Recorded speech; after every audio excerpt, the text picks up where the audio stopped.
Good morning and welcome to the training classroom at Legend Acres.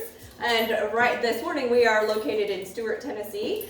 And I have Miss Luna here with me, and we're going to talk about a seeking exercise.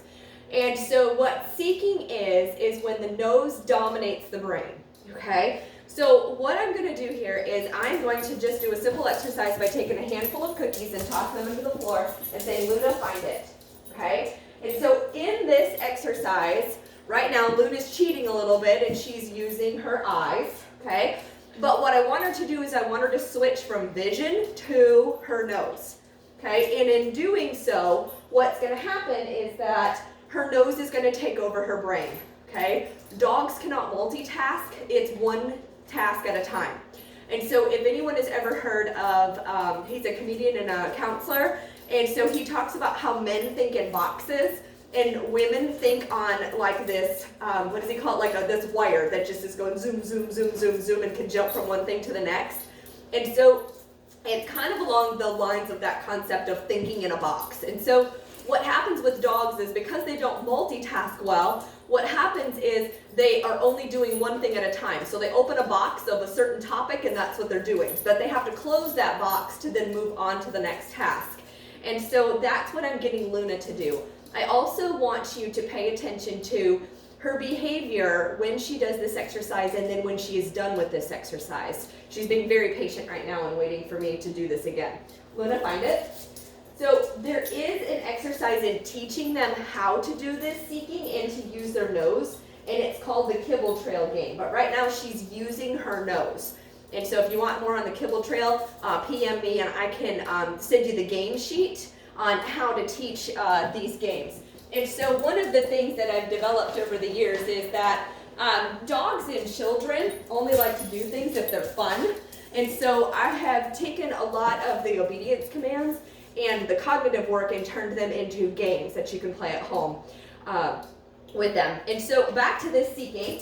So find it. So when she is using her nose, what's happening is that her nose is dominating the brain. Our conversation doesn't matter. Nothing else is going on in this room.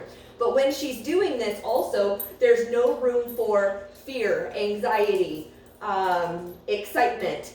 And so what it's doing is it is actually taking all of the life and kind of turning it off. It's kind of like a little switch that you can use in this. Because what's happening is every time she says, sniff, sniff, sniff, ooh, cookie, sniff, sniff, sniff, ooh, cookie, what's happening is it's triggering a place in her brain where it's the same place in our brain if we were to receive recognition for an award. So what's happening is we're actually releasing endorphins and dopamine and reducing cortisol, which means that we are making a chemical change in the brain with this activity and calming them down. And so when we talk about behavior in dogs, it's usually emotionally driven, especially when you talk about the excitement of greeting someone at the door. You've got people coming into the house, cats moving, kids moving, kind of like at these high times of excitement in the home. And also out in public, you can use this as well. And so what it is it's a way to help them regulate those emotions. And so dogs and children have a difficult time dealing with emotions anyways. We see it in children as outbursts of behavior. We'll see tantrums, or you see them be really super happy one minute and then all of a sudden they're just at the bottom of that. And dogs' behavior and emotions tend to be on that same roller coaster. And so what we want to do is we don't want them to hit these big peaks of extremes up here or down here. We want to kind of keep them on a midline. But they will feed off of the energy in a room, and then that emotion builds, and then there you get that emotional driven behavior of where it feels like you can't get their attention and they're just super wound up when someone's coming in the door or somebody's trying to deliver a package, you're on the phone, you name it. There's all of these things that are very much emotionally driven, and they are looking for that interaction and they need to outlet that energy, okay? Which is why it feels like sometimes it takes them forever to calm down, and because they have got to deal with the emotion.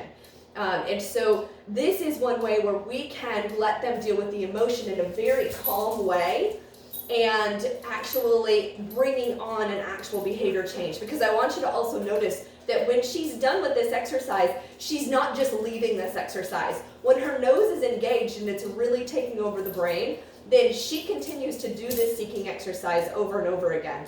And you also see her coming in to pay attention to me much more calm than she was in the beginning. And so when we first got in here this morning, she was jumping on me and grabbing my sleeves and everything else that she does when she's really excited and is looking for that attention. And so this is just a really quick way to be able to redirect behavior and let them deal with the emotions and come back calmly. And so this is something that you can do when you're bringing people into the house. You can have them do this outside in the grass. And so I've seen a lot of, like on the enrichment pages, and there's been a lot of talk about the snuffle mats. So this is the same concept of that snuffle mat, but this is something you don't necessarily have to have preloaded.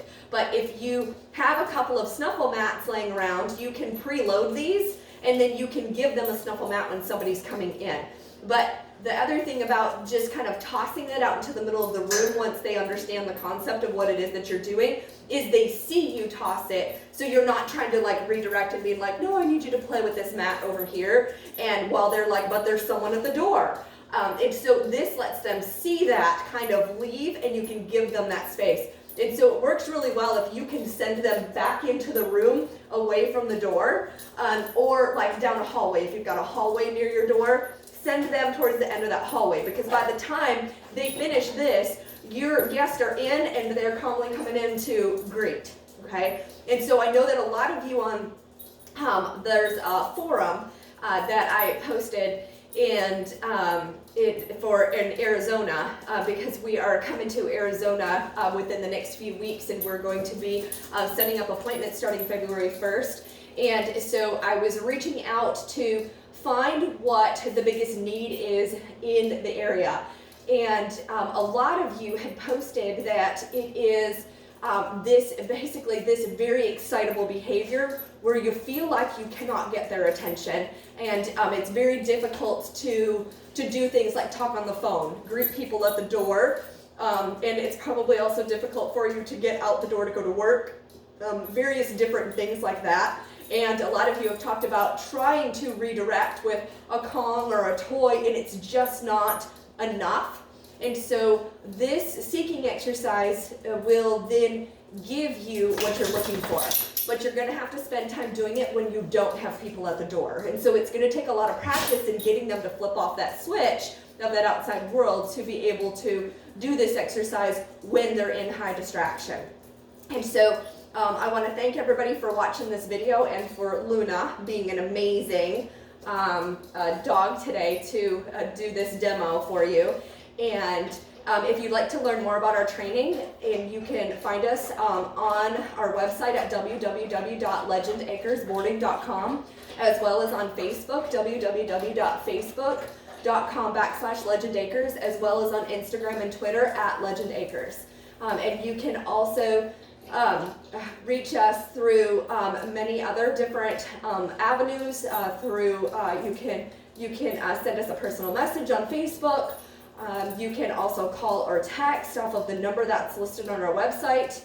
And we are going to have some classes that are going to be starting in Arizona in February, but we also do have some classes that are going to be starting in Tennessee at the end of January, and I'll have more of those dates, but I believe it's around January 19th is when those classes are going to start.